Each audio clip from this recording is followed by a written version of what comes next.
जबलपुर के बरगी डैम में हुए क्रूज हादसे में अब तक 9 लोगों के शव बरामद हो चुके हैं। वहीं 4 लोग अभी भी लापता बताए जा रहे हैं। इसके अलावा 28 लोगों को सकुशल बचा लिया गया है। इस बीच मुख्यमंत्री मोहन यादव शुक्रवार को जबलपुर पहुंचकर पीड़ित परिवारों से उन्होंने मुलाकात की।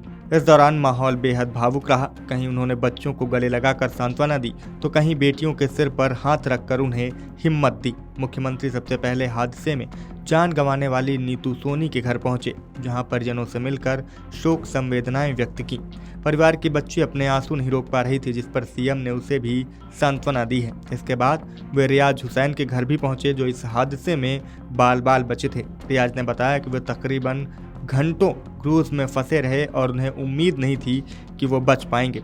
सीएम यादव ने कहा कि इस दुखद घटना से पूरा प्रदेश स्तब्ध है। उन्होंने दोहराया कि राज्य सरकार हर प्रभावित परिवार के साथ खड़ी है और किसी को भी अकेला नहीं छोड़ा जाएगा। इसके साथ ही उन्होंने उन लोगों के लिए भी 51 हज़ार रुपए देने की घोषणा की है, जिन स्थानीय लोगों ने हादसे के दौरान यात्रियों की जान बचाने में प्रशासन की मदद की थी और प्रशासन की मदद से पहले उन लोगों ने वहां पर पहुंचकर लोगों को सकुशल बाहर निकालने का काम किया था। मोहन यादव ने इसके बाद मीडिया से बातचीत करते हुए क्या कुछ कहा, वो सुनाते हैं।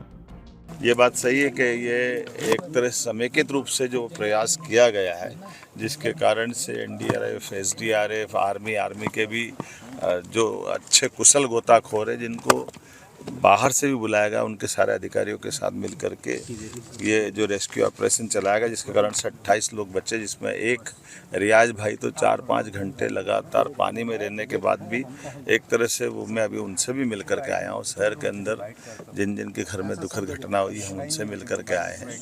और वो रियाज भाई ने तो अपने शब्दों में जो बयां किया कि मान लिया था कि मैं अब शायद नहीं बचूंगा, लेकिन ये रेस्क्यू टीम ने उनको बचाने का काम किया। इसलिए तत्काल राहत जो की गई है, उसके कारण से राहत बचाव अभियान में यथायोग्य प्रकार से जितना अच्छा हो सकता था उत्कृष्ट काम किया गया। इसलिए मैं प्रत्येक जो यहाँ के श्रमिक पास में भी जो इस पे काम कर रहे थे, उनको बचाने वालों को भी 51,000 रुपये प्रत्येक श्रमिक को देने की घोषणा करता हूँ। यहाँ के प्रशासन के साथ जिन जिन लोगों ने बचाव दल में जो लगे हैं, उनको भी हम उसी प्रकार से सम्मानित करने वाले हैं। मैं अपनी ओर से खास करके यहाँ जितना हमसे बन पड़ रहा है, जो प्रत्येक मृतक परिवार के बारे में कल हमने अनाउंस किया है 4 लाख उनको देते हुए, माननीय प्रधानमंत्री जी ने भी मृतक परिवार को 2 लाख देने की बात कही। पैसे का सवाल नहीं है, लेकिन ये कष्ट की घड़ी में सरकार, हम सब इस बात के लिए मन में भी पीड़ा भी है, लेकिन हम अपनी तरफ से इसमें प्रयास कर रहे हैं, खास करके कि इसके साथ साथ कोशिश कर रहे हैं कि इस पूरे घटनाक्रम के लिए कमेटी बनाने की घोषणा की है, जिसमें हमारे सरकार के माध्यम से उच्च स्तरीय जांच समिति बना रहा है। इसमें महानिदेशक होमगार्ड एवं नागरिक सुरक्षा, सचिव मध्य प्रदेश शासन, आयुक्त जबलपुर संभाग, ये इस पूरे घटनाक्रम की 3 बिंदुओं पे जांच करेगी, जिसमें क्रूज दुर्घटना के कारणों की सूक्ष्मता से जांच करना, परिस्थितियों को प्रतिपादित करना जिसके कारण से ये दुर्घटना हुई है, क्रूज संचालन से जुड़ी हुई सभी घटनाओं की जानकारी, प्रासंगिक नियम, अधिनियम, नागरिक सुरक्षा प्रोटोकॉल्स का पालन किया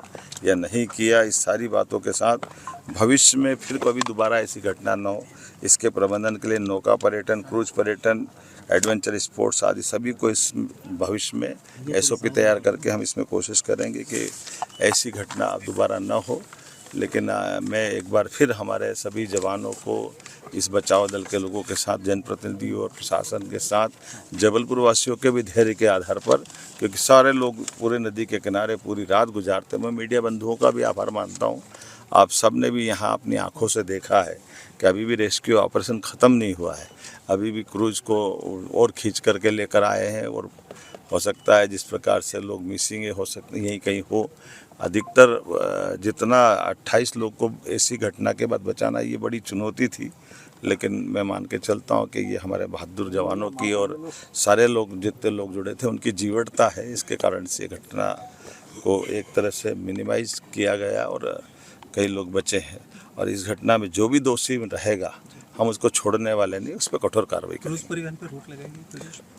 ये मैंने कहा कि इनकी जांच रिपोर्ट आने दो उस पूरे घटनाक्रम में, और ये तो बिल्कुल प्राइमरी तो निर्देश है ही कि जरा भी आपको, यद्यपि मौसम विभाग की जो भी सूचना है उसका पालन सबको करना।